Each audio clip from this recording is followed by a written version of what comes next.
Alright, this is the old 15 jewel pocket watch I'm working on. It is in a really interesting case. I think this is like a salesman's case, but it's an interesting case. This is a snap-on on the top. It's got glass on both sides of the case. That's what makes it interesting. I don't think it's an expensive case. It was made to display this watch, but I'm doing a repair on this watch, so I cleaned the balance, I cleaned everything, and then I realized that this thing had such low amplitude. I was like, what is going on here? And as I looked at this watch very carefully under the microscope, I realized that, yes, you got it, the impulse jewel was loose. So, so I've got to shellac the impulse jewel in on this watch again. I didn't do it in the first place, so it's not again, I guess. It's just I have to shellac it in. So to do that, I've got to remove the balance. The safest way to do that is actually to get from this side while it's on the tack, on the balance tack, and just simply loosen the screw that holds the stud in, right? So it's a bit of a pain because I had this all together and ready to go and running and everything else. So the pain part is that now I've got to take it apart again and get this thing going again. That's the pain part. So just have to watch what I'm doing here, that I don't or just pop the balance out. So that's this hair stud for the for the hairspring. So take that out and just get this out of the way. So I just have a tray here that I can put this in, which is tray nice. Now, if I can avoid taking off the hairspring, that'd be a great thing. But you know what? I might not be able to avoid it because I have to get at this balance here. Now, my buddy Sonny said that I can probably use my liquid shellac to just put some liquid shellac on the top of that impulse jewel, and that will hold that in place. Now, the problem I have is this is so friggin' small. I don't know if I can get the liquid shellac in there. And I can take the jewel here and just look at it for a second and just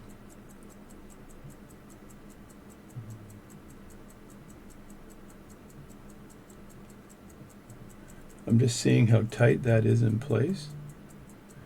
And I know that I can access the jewel from the top, but I've got to pop off the hairspring.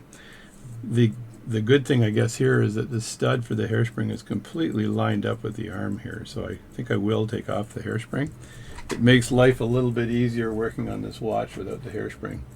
You don't want to foul the hairspring. It's the worst situation you could possibly be in. So what you do is you put the watch into one of these holes here, and I'm just making sure it's the right size. It'd be nice if it was absolutely perfect, but it's not, so I may go over here and do this one here. This one looks like it'll fit. Yeah, there we go. So that's now on the right side. And now I want to mark that hairspring stud on the balance. It's just slightly off to the side, so I can get a marker.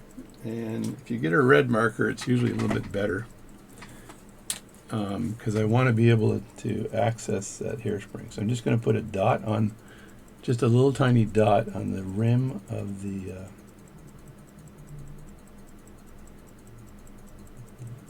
balance, and that's exactly where that is. So now I've got the stud marked. The stud, and I can take my screwdrivers. I like to take my balance, the hairsprings off, using two screwdrivers like this, and just put one on one side and one on the other, and then I just twist them like that.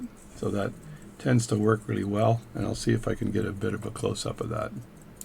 Alright, so here we go. So I'm going to enter the hairspring from the bottom on both sides. So I'm just going to enter it like this from the bottom of the spring. I can hold that steady while I'm doing this, because the last thing I want to do is affect. I'm just going to take it from this side, I think. I might want a smaller screwdriver here on one side than the other. The screwdriver is pretty big, so I'm going to grab the teeniest little screwdriver I can find. The teeniest screwdriver from the west. So that's a white one, so I want the pink one. And it's way over here. There it is. Now this is the smallest screwdriver I can find here. So let's just get the screwdriver underneath here. And get the other one underneath very carefully. I'm putting downward pressure on the screwdrivers so the screwdrivers actually can stay away from the hairspring, and then a little bit upward pressure, and then I just have to do this and do it the opposite on both sides, and this stud should come right up.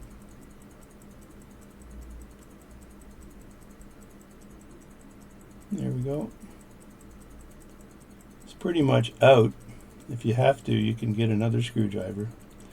You want to keep downward pressure all the time when you're doing this, because if you don't, the screwdriver could get mixed up with the hairspring, and that's not a good thing. So then you just grab the stud here and just wiggle it around to get it off. There we go. That's off, and put that in the tray and out of the way. So that's now in the tray and out of the way. So now I've got the I've got this here. So that what I wanted to see if I can do is just put the shellac right on the top of the jewel right there, and that might solve my problem, because this thing looks like it's got no shellac on it at all. It's shellacless. It's shellac-luster. Yeah, and I'm gonna see if I can use my liquid shellac and just put a little bit on the top. I'll let that harden and then see if that works, because it should seep into the cracks and harden. That's one way of doing it. Let me see if, like, I think my buddy there, Sonny Morehouse, says, "Hey, JD, you should try this out." And he believes that this is the way of doing it. So when I pushed on the jewel, if you could look at that jewel, it went up. So what I want to do is put shellac on there and then push the jewel down so the shellac goes into the hole, and then put a little bit on the top. We'll see if that works. So love to have this in some kind of a clamp though. Let me see if I can fix this in some kind of a clamp where I'm not worried about it moving. Alright, check out this configuration. So I've got my clamp down. I've got my balance sitting on a piece of Rodico. I push that in just a bit. There's enough real estate on one side of this to enable me to get access to that jewel. So if you look at it, let me just see if I can move this around and see if it's visible. There we go. And there's the jewel. So once I put the shellac on there, I should be able to press that down. So I'm going to just move this back again. And I'll give you the top view of this in a second, because it's just nuts. It's just crazy. Alright, here's my bottle of liquid shellac. I'm going to go downstairs and have a drink first of water. To do this job properly, I'm going to have to use my times 20 goggles, because I want to be in very close to this particular piece of work. So we'll try that out. Now I'm going to take a very fine needle and put the shellac on the end of this needle and use that needle to apply the shellac to the jewel. Everything is just kind of hoping this works perfectly. And I've decided to use my area loop. Very high-end watchmaker's loop. If you ARY, if you're a serious watchmaker, you've got to get one of these area loops, okay? Get the extra large one, and then you can put it on a pair of glasses. Now I dip the needle down into the liquid shellac just a bit, and gather a little bit of liquid shellac on the end of the needle and move it out of the way. Now I've got to get deep and dirty, and hopefully there's a, you know what, I am going to do the times 20 because I want to get super close. So this stuff will not harden for a while, so I know that I can apply this without too much of an issue. So very carefully apply this.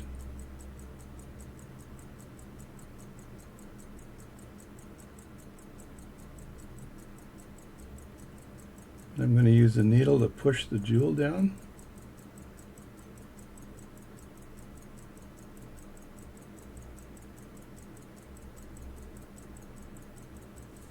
I want to make sure that the balance doesn't go anywhere, so I'm going to hold that steady a bit.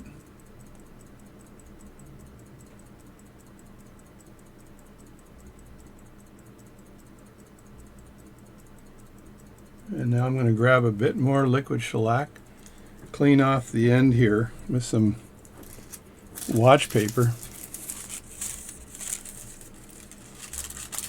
and grab a little tiny bit more liquid shellac and then put that on the top. So some of that liquid shellac I put on should have moved its way into the hole. And now I'm going to grab a little bit more liquid shellac here. There we go. Maybe that's a bit too much, but we'll see here. Hang on. And I'm going to apply this to the top here.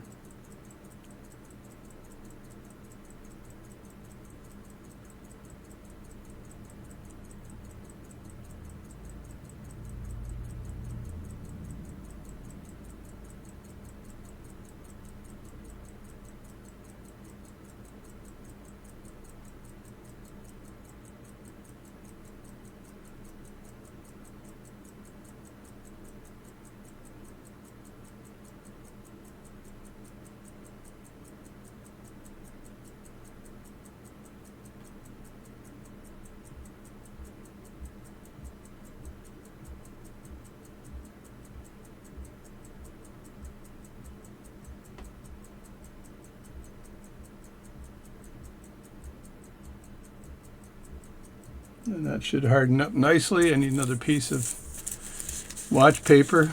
It does get kind of stringy when you try to put it on top, so just a feedback for Sunny, who said this is a great technique. It gets a bit stringy on the top, so makes it a little difficult to put on.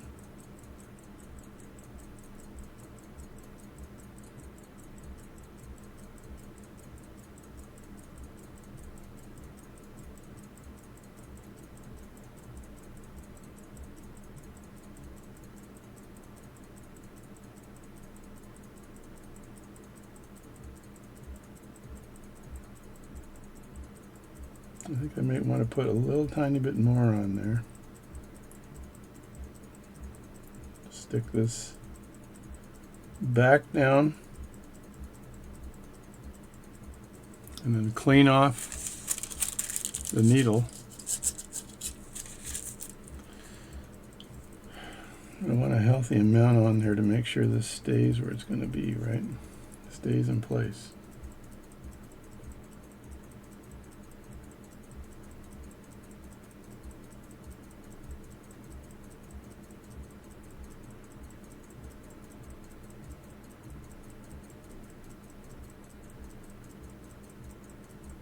Kind of funny, this stuff is it's like when you have your oiler and you're trying to get some oil onto the oiler.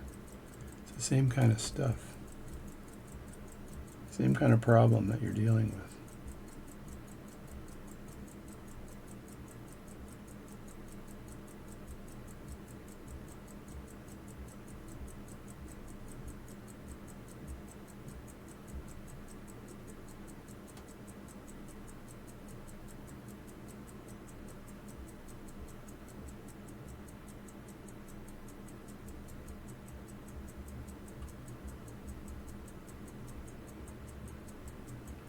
You know what? I'm going to put even more on there because I just don't see it bunching up enough for me. So I'm just maybe putting a little too much or too little on there.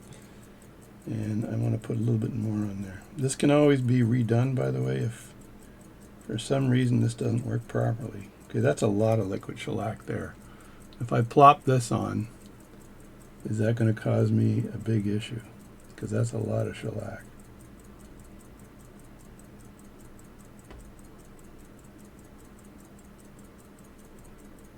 So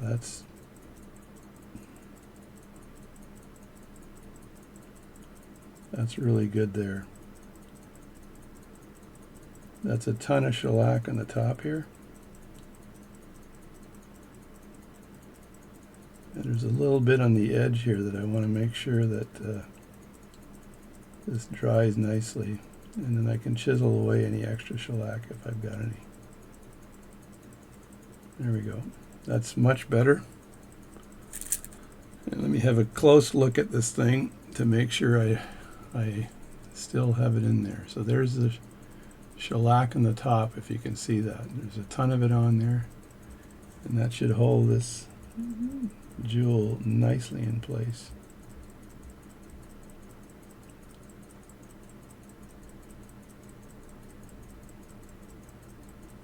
Yeah, when that hardens, that's going to be super good. So no issue there at all. So let's see if that works. So all you need to do is put that back in the tray and then let that sit, and then we'll test the jewel out later. So thanks for watching. This is Crazy Crazy.